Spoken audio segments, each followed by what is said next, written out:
If you grew up in Britain, there's a good chance your first proper pen was a Parker, handed to you in a velvet-lined box to mark a birthday, a first job, the day you were counted as grown. At its peak, more than 1,000 people made those pens at a single factory in Newhaven, on the East Sussex coast, the beating heart of the world's most famous pen, stamped made in England. It survived the depression that nearly killed it in the huts where it began, survived a war when the benches turned to firing pins and torpedo parts, survived the ballpoint that made the fountain pen look like something your grandfather used, and then, after nearly 90 years of making, the works on Railway Road fell silent. How does a factory that survived all of that made the pen half of Britain grew up with, simply stop? What happened at Newhaven? Chapter 1. A Better Pen. The story of Britain's most famous pen begins, of all places, in America.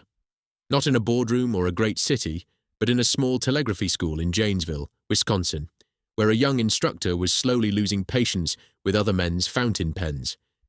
His name was George Safford Parker. In 1888, he was 24, teaching Morse code to farm boys who wanted a way off the land. To stretch a teacher's wage, he'd taken up a sideline, selling fountain pens to his own students. The pens came from the John Holland Company, and they were, by the standard of the day, the best money could buy. Which is to say, they leaked, they flooded, they dried up mid-word, and then, without warning, emptied themselves across the page. The eyedropper pens of the 1880s had no steady way of letting air into the barrel, so they lurched between famine and flood. Nothing, then everything. And here was Parker's difficulty. He'd sold them. He felt responsible for them. So, when a pen failed, the student carried it back to the man who'd sold it. And Parker, conscientious, decent, and increasingly buried, spent his evenings taking the wretched things apart at the kitchen table, trying to coax them back to life. He was drowning in repairs for a product he hadn't even made. Most men would simply have stopped selling the pens. Parker decided to build a better one. He put it to himself plainly. It would always be possible to make a better pen. That sentence became the whole philosophy of the company he was about to found. Build something better, and people will buy it. He filed his first fountain pen patent in 1889. A small improvement to the feed, the part that carries ink to the nib. He had the idea and the conviction. What he didn't have was money. That arrived in 1891 in the shape of an insurance broker named W.F. Palmer, who looked at this earnest young teacher and his leaking pens and put in $1,000 for half the business, $1,000 for half of Parker. It would prove one of the shrewder investments of the century.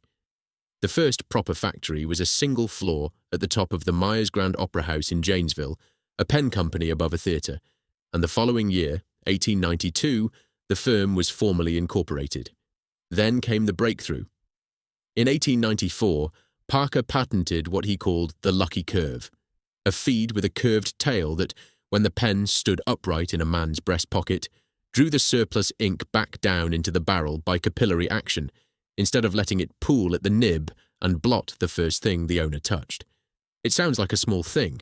It was the difference between a stained shirt and a clean one, and Parker built a business on it. The lucky curve stayed in production, in one form or another, for more than 30 years. By 1899, he had the jointless, a one-piece barrel with nowhere for ink to seep out, and the first Parker advertised beyond America's shores. A Parker was reportedly among the pens used to sign the treaty that ended the Spanish-American War the year before. The little firm above the Opera House was becoming a name. It was, above all, a family concern. George's elder son Russell came into the business in 1914. His younger son Kenneth joined in 1919, fresh from a year at a Chicago advertising agency, and it was Kenneth, with an adman's instinct for what a pen could be made to mean, who would turn a well-engineered writing instrument into an object of desire. George himself took ship for Europe, Australia, India, and the Orient through the 1920s, building distributorships by hand, opening a Canadian factory in Toronto in 1923, and an English arm in 1924. He was laying, without quite knowing it, the road that would one day lead to a stretch of Sussex coast called Newhaven. Chapter 2. The World's Most Wanted. Pen annual sales passed $1 million for the first time in 1918. For a company that had begun above a theatre with a broker's $1,000, that was a summit of its own. But Kenneth Parker was only getting started. In the 1920s, he gave the world the duofold, the Big Red, a bold, lacquered barrel in a colour no serious pen had dared before, marketed as very nearly indestructible and priced to say so. It was a piece of showmanship as much as engineering, and it worked. The duofold turned Parker from a maker of reliable pens into a maker of things people wanted to be seen holding. Then, in 1931, came Quink, quick-drying ink that did away with the blotting paper on every desk in the land, another small revolution sold in a bottle, and then the pen that made the name immortal. The Parker 51 was designed at the end of the 1930s and launched in 1941, named for the firm's 51st year. It had a hooded nib, the writing point tucked inside a smooth tubular collar with a finned collector beneath to feed it, and it wrote like nothing before it. But its genius was as much in the selling as the making.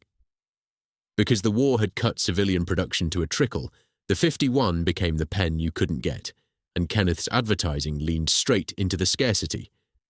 The world's most wanted pen. It was a slogan, and it was also, for a while, simply true. Across roughly 30 years of production, the Parker 51 brought in more than $400 million, with something over 20 million of them made. Very few manufactured objects of the 20th century sold on that scale while carrying that much romance. The war gave the pen its most famous moment, though the truth of it needs handling with a little care. When the fighting in Europe ended, Parker pens were in the room. At the German surrender at Reims in May 1945, the pens laid out on the table were Parker 51s that General Eisenhower had bought and given as gifts, though Eisenhower himself, by his own aide's account, chose not to sit in the room, and it was his chief of staff, Walter Bedell Smith, who put pen to paper on his behalf. Months later, aboard the USS Missouri in Tokyo Bay, General MacArthur accepted Japan's surrender with a Parker duofold, one, it said, that belonged to his wife. Parker pens signed the end of the Second World War. The detail is finer than the legend, but the legend was not wrong about which name was on the barrel. Peace brought a new threat, and it was a serious one. A cheap little invention from Hungary by way of Argentina. The ballpoint, the biro, was about to make the fountain pen look like something your grandfather used. Parker, proud of its craft, was slow to bend. The company held out for quality while the market moved. It was the kind of hesitation that has killed other firms. Parker survived it by finally building a ballpoint good enough to carry the name, and in 1954 it arrived. The Jotter, with a tungsten carbide ball. The T-ball, that rolled clean and refused to skip. It launched at just under $3, sold 3.5 million in its first year, and has since passed 750 million worldwide. The click of a Jotter's button would become one of the small, unconscious sounds of the century. By now, Parker was a fixture of power. John F. Kennedy favoured them as gifts and signing pens, with White House orders handled by a special representative. Lyndon Johnson, who liked to use a fresh pen for each stroke of a signature so he'd have more to hand out, is said to have ordered 60,000 in a single year. And in Britain, the highest sanction of all, Queen Elizabeth II wrote with a burgundy Parker 51, and Parker held a royal warrant as supplier of writing instruments to the royal household. From the 1920s to the 1960s, Parker sat first or second in the writing instrument sales of the entire world. That was the empire. Now for its beating heart, which was not in Wisconsin at all, but in a row of old army huts beside a railway line on the south coast of England. Chapter 3. The Huts by the Railway. Railway Road, Newhaven. In the First World War, the ground here held an army transit camp. Rows of wooden huts through which men and material passed on their way across the Channel to the fighting in France, and to which some of them returned, wounded, to a rehabilitation centre. When the war ended, the huts fell empty and stood there, redundant, waiting for a use. The use arrived in 1921, when a man named Felix Macaulay set up a fountain pen factory in the abandoned camp. They called it the Felix Works. Through the mid-1920s he improved it, a laboratory, a brick boiler house, a dining room, turning huts into an industry. Then the Depression came, and Macaulay, like so many, had to cut his people loose. The dream very nearly died in its first decade. In 1930, it was bought by Valentine and Son, run by a Mr. Valentine, and reborn as the Valentine Pen Company. In July 1934, the local builders Oxley and Bennett, the name matters because these were Newhaven men building Newhaven's future, doubled the plant, extending the turning shop and enlarging the assembly department. Around 100 people now made pens where soldiers had once queued for France. It was a modest works in a modest town, and it might have stayed that way. The Second World War changed everything, as it changed everything. The factory that made pens for schoolboys turned overnight to firing pins and precision torpedo parts, running around the clock, 6 days a week. Its benches filled by men and women both, with barely a fifth of normal pen production still creeping through. Newhaven made the mechanisms of war and waited to see whether it would have a peacetime at all. It was into this, a small, capable, war-hardened pen works on the English coast, that the great American company came. In 1941, Parker, which already had its Canadian factory, took an interest in the Valentine Pen Company. The very first product shipped out of Newhaven under the Parker name was assembled from parts sent over from Canada. The first pen made entirely at Newhaven carried a name nobody would have to explain in 1945, the Parker Victory Pen. And in that year of victory, Parker completed the purchase outright. The Valentine Works became a Parker Works. The huts by the railway had joined an empire. What followed was not the slow decline you might expect of an acquired regional factory. It was the opposite. Under Parker, Newhaven grew in capacity, in reputation, in prosperity, supplying not just Britain, but Europe. The men who ran it were local men. Jack King managed the place across both the Valentine and Parker eras and lived, as it happened, next door to Arthur Bennett, one of the builders who doubled the works in the first place. That was Newhaven, the man who ran the factory and the man who built it, over the garden fence from one another. Bill Call would come down from Parker's Dover factory in 1968 to run the dispatch department and stay until he took his redundancy at 60. These were not names on an organisation chart. They were neighbours. The town and the works were, from the start, the same thing. And over the next 3 decades, that works would become one of the finest pen factories on earth. Chapter 4. Bays, Barns and the H Block. To understand the Newhaven Works at its height, you have to walk it, and it grew, decade by decade, like rings in a tree. First came Bays 1 to 9, thrown up in 1951 out of whatever wartime materials could be had, poorly insulated, freezing in January and stifling in July, and standing all the same for 40 years. Then, in 1955, the solid brick offices they called the H Block. In January 1960, a 2-story extension went up that the local press hailed as one of the most modern factory buildings in the whole of the south of England. In 1968, a new canteen and kitchen rose on what had been the tennis courts, and in the early 1980s came the barn, a warehouse of some 4,500 square metres, among the largest of its kind anywhere on the south coast. A pen company had become a landscape. Step inside and the pen revealed itself as something closer to a jewel than a tool. Take the gold nib. It began as a single sheet of gold, punched and worked. The nib for the duofold Centennial alone passed through 21 separate stages of production before it was done. Each nib was slit by hand, down the centre, with a blade a craftsman would tell you was as fine as a human hair, because that slit was what let the ink flow and the nib flex to a writer's hand. Then the nibs were poured into a barrel with crushed walnut shells and tumbled for 48 hours until every edge was smooth before being taken up and polished by hand. A single pen at the top of the range could take 10 days to make its way through the works, across more than 130 separate components and something like 100 quality checks. This was not manufacturing as most people picture it. It was closer to watchmaking, and the gold itself was watched like a hawk. The works kept what they called the melts book, which controlled the precious metal going into the nibs. The auditors who came to check it did not merely count the pages. They are said to have checked the specific gravity of the very gold billet the workers used to weight the book open on the bench, because in a place that turned gold into pen nibs, even the paper weight had to be accounted for. Walk onto that floor in 1965 and you moved from the turning shop, where barrels were machined out of raw stock, through the plating shop with its tanks, to the long assembly benches, where the finished pens came together in the hands of people who could do it in their sleep, and never once did it carelessly, because the pens they were making were becoming institutions in their own right. In 1954, the first Jotter rolled off the line here at Newhaven. Later came the Parker 25, launched in 1975 and designed by Kenneth Grange, the same Kenneth Grange who designed the intercity 125 train that Briton travelled on. He built the 25 from 9 to 11 components, hand-assembled in Britain, and it went into satchels the length of the country under slogans about space-age design and space-age performance. It was the pen a generation of British children actually learned to write with. There was the Vector, grown from a rollerball of the early 1980s. There was the elegant Sonnet, the Frontier, the revived Duofold, the classics 51 and 61.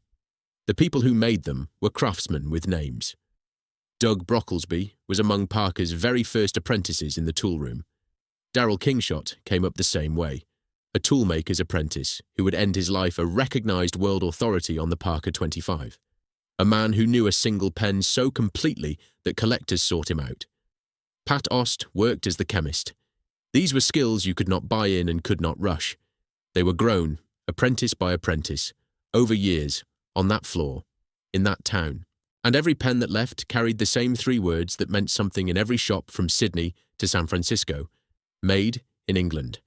Chapter 5. The Town the Pen Built. At its height, in the 1970s, more than 1,000 people worked at the Newhaven factory.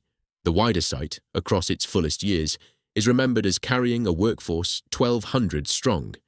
In a town the size of Newhaven, that is not merely a large employer. That is the town. It was where school leavers went, where couples met, where a working life began at 16 and ended at 60 with a pension and a handshake, and where 2 and sometimes 3 generations of the same family clocked in through the same gates. And it had the texture of a place that belonged to its people. In the war years, the factory kept an errand boy whose job was to fetch the workers shopping, so that the women on shift work didn't have to choose between a wage and a full larder. The BBC's Music While You Work came piped through the tannoy over the benches. The radio programme Workers' Playtime was actually broadcast from inside the factory, with the guitarist Bert Whedon and the singer Dennis Lotis performing for the staff who made the pens. There were works, outings and picnics, whole families loaded onto coaches for the day. Darren Smith, who would himself end up working there, owed his existence to the place. His mother and father met on the line. If it weren't for that factory, as he put it, he wouldn't be here at all. That was true of more Newhaven families than anyone ever counted. The works kept climbing. From the earliest days, its pens went out stamped Made in England, and from 1990, the stamp changed to Made in UK, a small distinction that collectors still use to date a pen to the week. By the early 1980s, Newhaven was no longer simply a factory that made pens for Parker. It had become Parker's area headquarters for the whole of Europe, Africa and the Middle East, and the European distribution centre through which the pens flowed out to the world. An American firm had planted its European brain in a Sussex seaside town, and the town had risen to carry it. And what it carried, in the end, was something more intimate than any balance sheet. Because for millions of British families across 4 decades, a Parker pen was not a product at all. It was a rite of passage. It was the boxed pen, in its velvet-lined case, handed over to mark a confirmation, a graduation, an 18th or 21st birthday, a first proper job. It was the weight of a cold stainless steel jotter in the hand, the click of the button, the little blue quink cartridge that stained your fingers and your shirt pocket and the inside of your school bag. It was the object that said, without a word, that you had grown up. And it came from Newhaven. Ask anyone in Britain over the age of 40, and somewhere in a drawer there is very likely still a Parker, given to mark a day that mattered. The people who made those pens knew what they were part of. Kit Turner started at the Valentine factory at 14 and would live into her 90s, still speaking of it. Chrissy Smith joined at 16 and worked the repair section, mending the pens people couldn't bear to throw away. Anne Hannah spent 15 years there as a sales consultant and called Parker the kindest and best company she ever worked for. A local author, Malcolm Troke, thought the story worth a book of its own and wrote one, Pen to Paper, The History of Newhaven's Pen Factory, published in 2005. He wrote it, one suspects, because he could feel that the thing he was describing might not last forever. He was right to hurry. But in the middle of the 1980s, none of that was visible yet.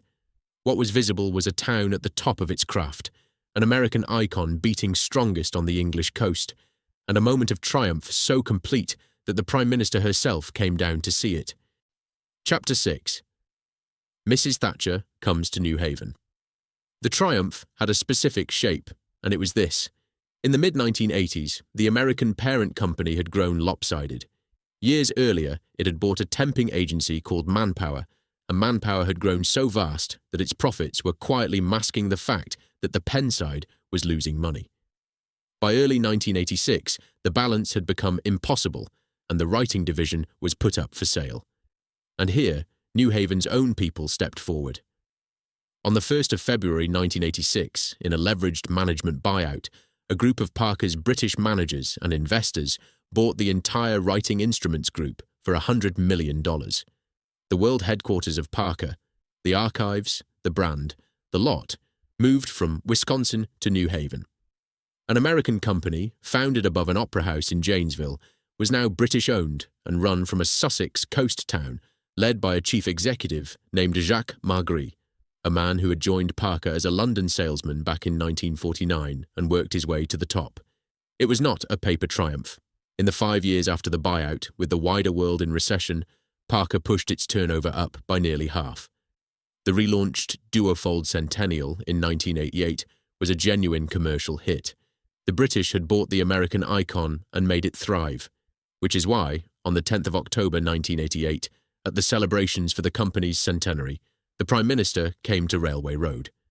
Margaret Thatcher toured the works and the offices, walked the floor where the nibs were slit and the barrels turned, and stood before the staff to praise them. She noted, in her way, that they had bought the company out of American hands, that it had been losing money under its old ownership, and that they had turned it round into a real profit. British was best, she told them, and then a line that the people in that room would carry for the rest of their lives. You have got it all. For one afternoon, they did. The Prime Minister of the United Kingdom, standing in a factory in Newhaven, telling the men and women who made the world's most famous pens that they had done everything right. The independence, the craft, the profit, the pride, all of it, real, in one room on one October day. They could not see the shape of what was coming, that the very British independence being celebrated that afternoon had, in fact, less than 5 years left to run, that the debt which had made the buyout possible meant these owners were always going to have to sell, that within 22 years these floors would fall silent, and within 26 the works itself would be gone from the earth. But that was the future, and the future keeps its own counsel. On the 10th of October 1988, there was only the applause, and the Prime Minister, and a Sussex pen factory at the very top of the world. The selling would begin soon enough. Chapter 7. Sold and sold again.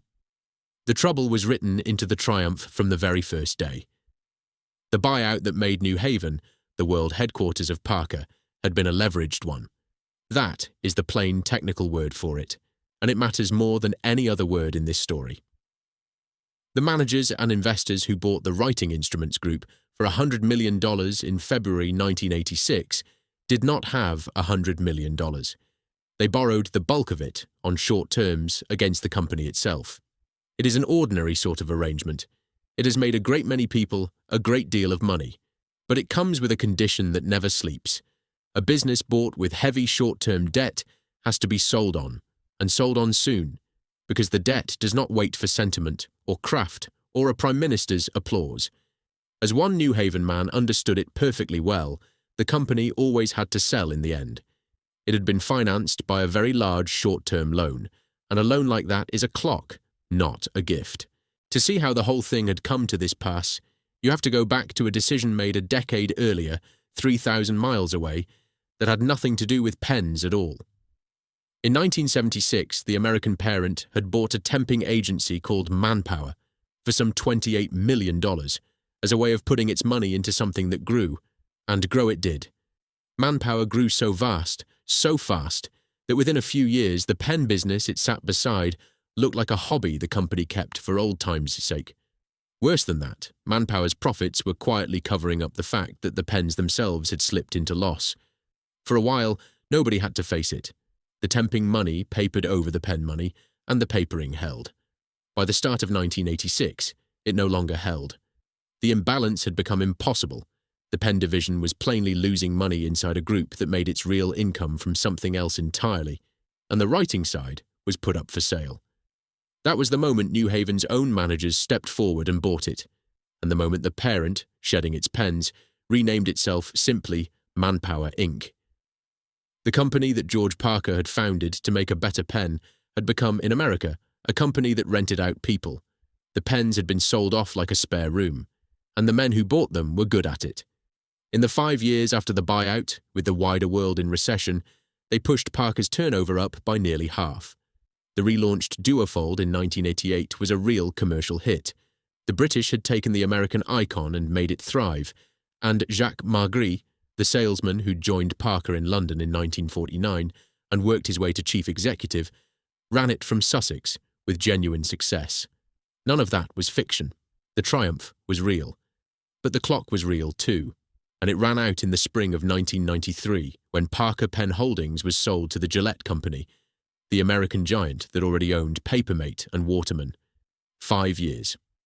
That was the whole distance between the Prime Minister telling the workers of Newhaven that they had got it all, and the sale that meant they owned none of it. Margry retired after the takeover. The man was gone, and with him a particular idea of what the place was for. Gillette was not unkind to Newhaven, but it was distant, and distance was the beginning of the long unwinding. The company found it awkward to make Parker sit alongside Papermate and Waterman, 3 proud names that had spent decades competing and were now meant to be siblings. Some functions drifted west to Gillette's Boston headquarters. The strategy that had once been argued out on the factory floor at Railway Road was now decided in a boardroom on the far side of an ocean. And around 1999, Gillette quietly closed Parker's remaining American plant, the Arrow Park Works back in Janesville, the first of the 2 closures that would eventually bookend this story, though nobody in Newhaven had reason to notice it yet. Then, in August 2000, it happened again, and this time it was final, in a way the others had not been. Gillette sold its entire writing instruments division to a conglomerate called Newell Rubbermaid, and Parker was folded into its Sanford Stationery arm, at the time the largest stationery division on earth, a portfolio crowded with names that fought each other for the same shelf. Sharpie, Papermate, Waterman, Rotring, Beryl, Reynolds, Liquid Paper. Parker, the pen Queen Elizabeth wrote with, the pen that had been in the room at the end of the war, the pen a British child was handed to Mark growing up, was now one entry on a list, inside a division, inside a conglomerate, run from Atlanta, Georgia.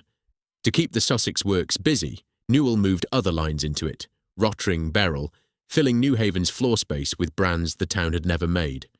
On paper, it looked like sensible consolidation, and in a narrow sense it was. But something had inverted, silently and for good. The town had once shaped the works. Now the works was shaped by people who had never seen the town, who would never smell the plating shop or hear the tannoy over the benches, who knew Newhaven as a postcode and a figure in a column. The tie between the brand and the place had become purely sentimental, and sentiment does not appear on a balance sheet. It is not, in the language of the men who now owned Parker, a structural consideration. Chapter 8. Atlanta Decides. The pressures were real. It would be a lie to pretend otherwise, and this is not a story that needs lies to do its work. The ballpoint had never stopped eating the fountain pen. The same threat Parker had survived in the 1950s had simply kept grinding, decade after decade. And now a second tide was rising behind it. The digital age was eating handwriting itself. Every year there were fewer letters written by hand, fewer forms filled in ink, fewer occasions when a person needed a good pen at all rather than a keyboard, or, soon enough, a screen in the pocket. The whole reason for a company like Parker to exist was thinning out beneath it, quietly, the way a beach goes out from under you while you're still standing on it. Then came a wound that was sharper and more particular, and it is worth being exact about it, because this is precisely the point where the story is most often told wrong. Parker had once held the design patent on the little metal refill cartridge that fed the Jotter, the humble, brilliant heart of its best-selling pen. When that patent lapsed, the market filled overnight with cheap, generic copies of it. Many of those copies, as was widely reported, were made in China, and they undercut Parker's own refills and cut deep into the sales of the pen that had carried the company for half a century. Note where China enters this history, as the source of cheap imitations of a Parker part. Not at this stage as anywhere the making went. Hold that distinction. The story will need it before the end. Faced with all of this, the falling market, the vanishing habit, the copies undercutting from below, the men in Atlanta made a strategic choice. It was not a stupid choice. It was the kind of choice that looks entirely reasonable on the day it is made, which is exactly what makes this kind of story a tragedy rather than a crime. If the mass market was being hollowed out by cheap competition, then Parker would climb away from it. It would reposition itself as a luxury brand, higher up the shelf, out of reach of the copyists. It would narrow the range. It would let go of the cheap end of the market where the imitations lived and chase the margins at the top. And in 2007, as part of that same repositioning, Parker did a small thing that told you everything about the new mind running the old company. It cut its guarantee. For generations, a Parker had carried, in effect, a promise for life. You bought one, and it was yours, and the company stood behind it as long as you lived. That promise was half of what the boxed gift in the velvet case had ever meant, a thing you kept forever. In 2007, forever became 2 years. The pen you were meant to hand down to your children now came with an expiry date printed on the promise itself. It is hard to think of a decision that more precisely measured the distance the company had travelled from the man who once sat up at a kitchen table repairing other people's pens because he felt he owed it to them. That was the same year the slow bleed became something faster. In November 2007, Sanford announced a restructuring of Newhaven. Many of the product lines would move to factories outside the United Kingdom. Most of the office functions would shift up to Birmingham. Nearly 200 jobs would go, and Newhaven itself, what remained of it, would be rebranded a centre of excellence for pen manufacture. It is a phrase worth stopping on, because it is the kind of phrase that means very nearly the opposite of what it says. A works that had once employed well over 1,000 people was being thinned, department by department, toward the fewer than 200 who would be left by 2009. The office staff went north, the lines went abroad, and the people who stayed were told they were now the elite core, the centre of excellence, the keepers of the craft. Which was true, in a way, and which was also the language you use when you are emptying a building slowly enough that no single week looks like a catastrophe. There was no villain in a room announcing the death of Newhaven. There was a strategy, presented as good news, that happened to require the works to become smaller every year until there was almost nothing left to close. And here is the fact that matters most for everything that follows, the fact that makes the final headline so quietly misleading. When the end came, the country would read that the Newhaven works had shut with the loss of 180 jobs. 180. Set against the scale of what Parker had been, it sounds almost minor, the kind of number that slips past on a bad day for the economy. But 180 was never the size of the Newhaven works. 180 was what was left of it, after the years of thinning. The peak had been over 1,000.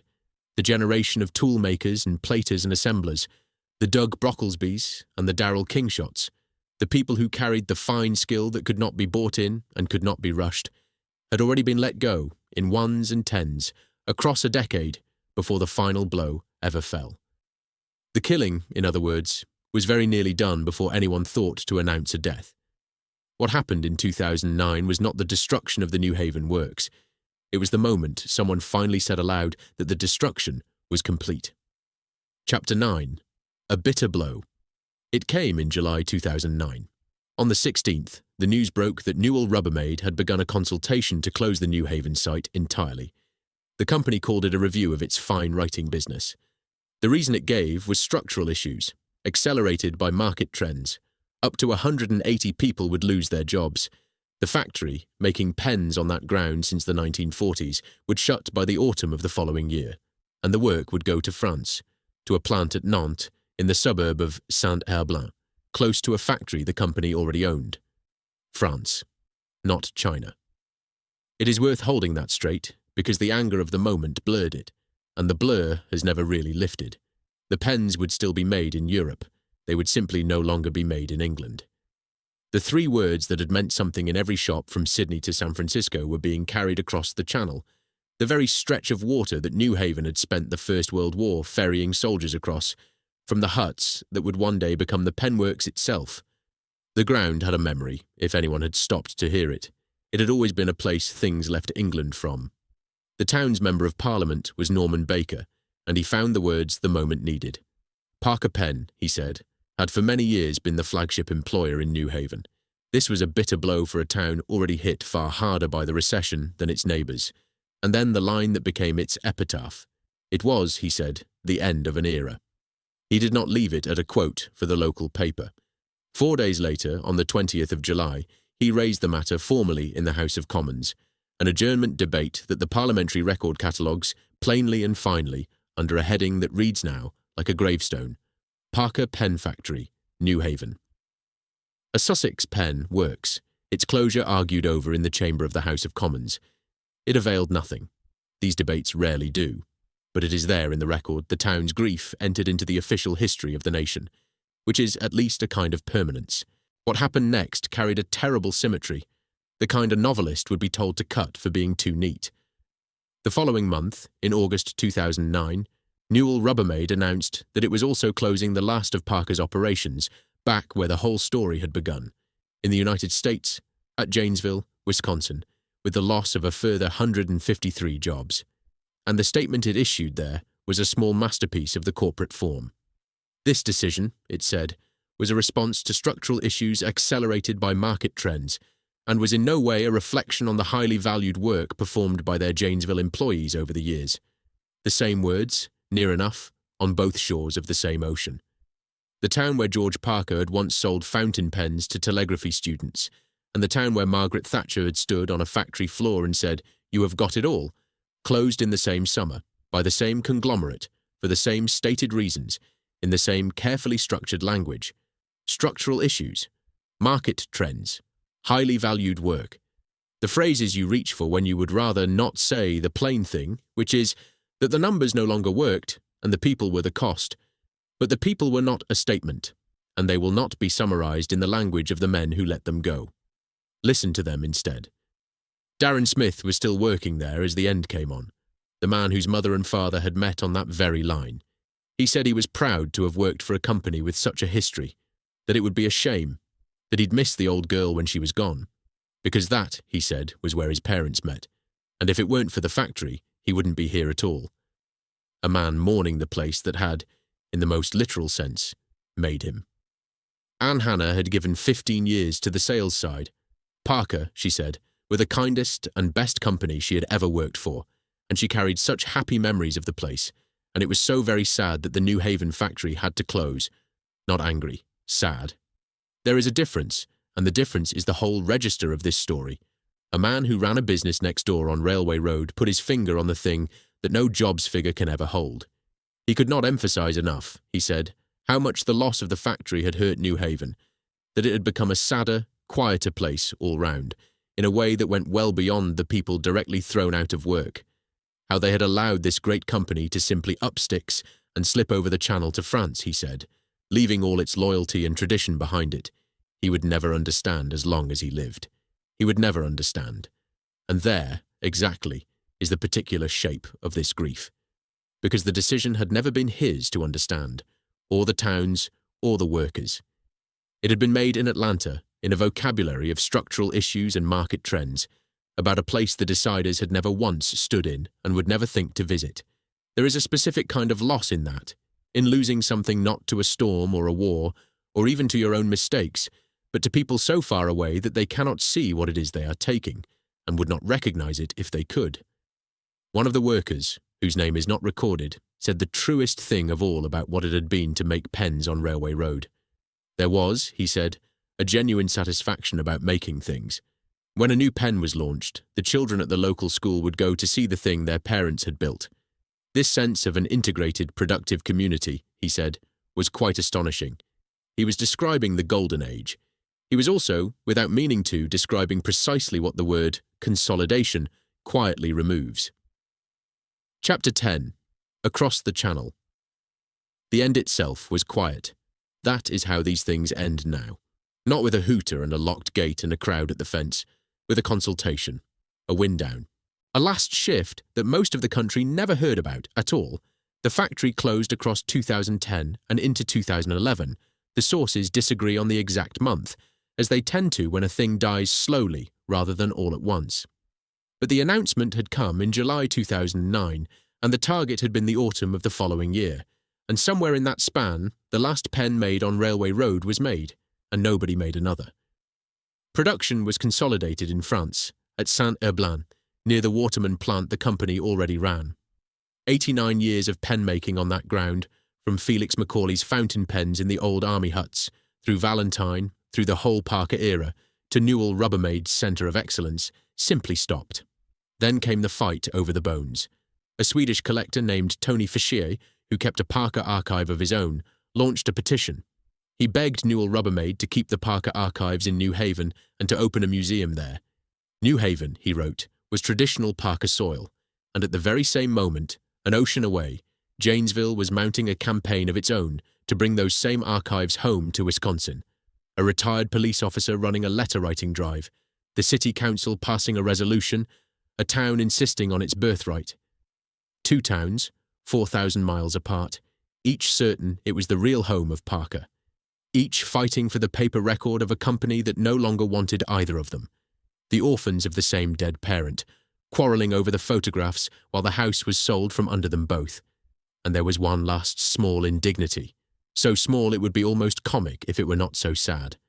As the works wound down, the staff were to be given a commemorative pen, a staff pen, a final Parker made for the people who had spent their lives making Parkers. A last gift. But when the first of these, some 20 of them, unnumbered, turned up for sale on eBay, the company recalled them. Even the parting gift was taken back. Then Newhaven had to watch the last part, which was somehow the worst. Because a closed factory is one thing. An empty building still holds the shape of what it did.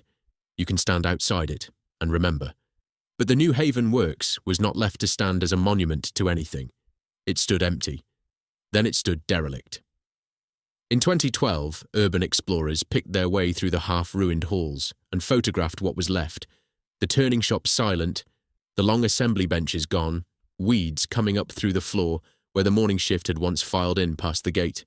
And in 2014, the contractors came, and the Newhaven Pen Works, the Felix Works, the Valentine Factory, the Parker plant, the beating European heart of the world's most famous pen, was demolished, taken down to the ground, 90-odd years of making, and then bare earth where it had stood.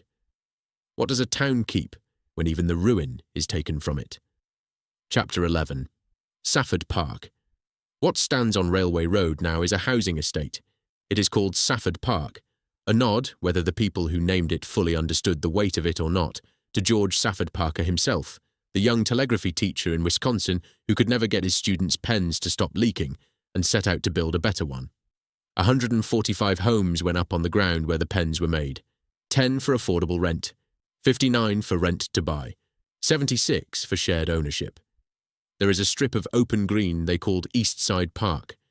There is some public art nodding to the town's creative life, and there is a road running through the middle of it that they named, simply, Parker Way. One resident, looking at the new buildings, called them depressing. Like an army barrack site, he said. And if you know the history, that is very nearly where the whole thing began. Army huts by the railway in the First World War, before Felix Macaulay ever thought to make a pen among them. The ground has come full circle. It started as barracks. It has ended looking, to at least one man who has to live on it, like barracks again. And in the long middle, in between the soldiers and the housing, it made a thing the whole world wanted and stamped it with the name of the town. The people scattered, the way people do.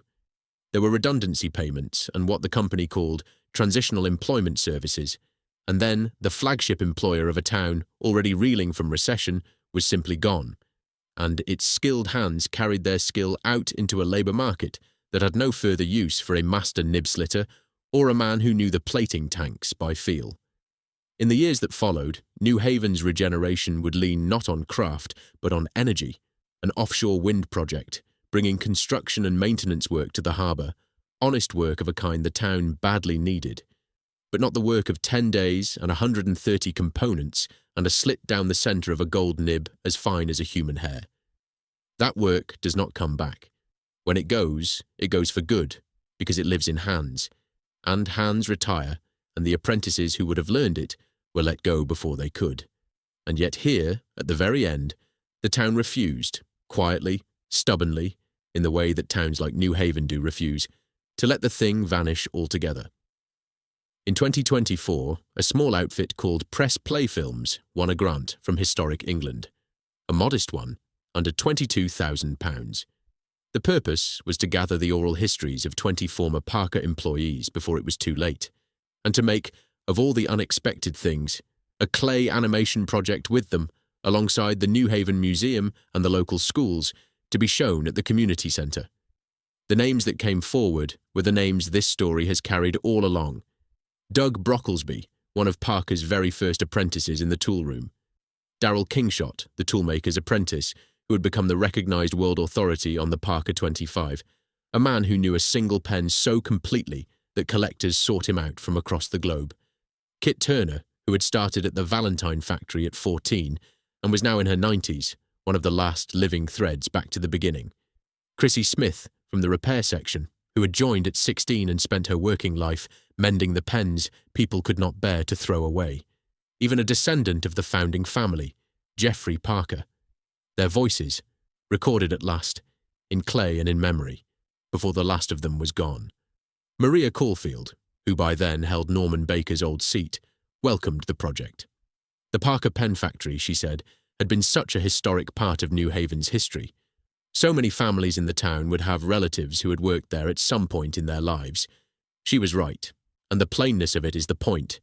This was never a niche concern. In a town of that size, the factory was not one employer among many. It was the thread that ran through nearly every family, the place where the town had met itself. As for the pen, it lives on, after a fashion. Parker pens are still made, largely in France now, at Saint-Herblain, with the cheaper lines produced further afield still, in China and in India, which is the only sense in which the old fear about China ever came true, and even then, not as anyone in Newhaven had meant it. The brand endures. It sits in the Newell portfolio to this day. And among the collectors, the people who can date a pen by whether it reads Made in England or Made in UK, who know in the palm of their hand exactly how heavy a jotter is meant to be, there is a widely held feeling that something went out of the pen when it left Newhaven. A ferrule missing near the nib, a logo gone from the top, a body that sits a shade lighter in the hand than it used to. Whether that is measurable fact or the ache of people who remember a better time, no laboratory has ever been asked to settle. Perhaps it does not matter which. The feeling is real, and felt things leave marks whether or not a machine can find them. Because in the end, the thing that made a Parker was never only the pen. It was the boxed gift in the velvet-lined case, the click of the button, the cold weight of English steel in a schoolchild's hand, and the little blue cartridge that stained the fingers and the shirt pocket and the inside of the school bag. It was 3 words on the barrel that told you where it came from and whose hands had made it. It was a Sussex town that met at the factory, married from the factory, and, in Darren Smith's case, quite literally, owed its very existence to the factory. It was a Prime Minister standing on that floor and saying, "You have got it all," and for one October afternoon it being nothing less than the truth. They did have it all. And then, not through one catastrophe, but through a long sequence of reasonable-sounding decisions, a loan that always had to be repaid, a sale to Boston, a sale to Atlanta, a repositioning, a guarantee cut to 2 years, a review of the fine writing business. The work moved, one careful step at a time, away from the hands that knew how to do it, until there were no such hands left, and then no factory, and then not so much as a ruin to stand beside. The pens are still out there, in a million British drawers, in their faded velvet cases, given to mark days that mattered. Pick one up, feel the weight of it in your palm. That weight was made in Newhaven, by people whose names the rest of the country never learned, in a place that is now a road called Parker Way, and a green called East Side Park, and 145 homes standing quiet where the turning shop used to hum. The pen outlived the place that made it. That is the whole of the tragedy, and there is no lesson hidden inside it, only the weight in your hand and the particular silence, shaped like a factory, over the ground on Railway Road where the pens once came from.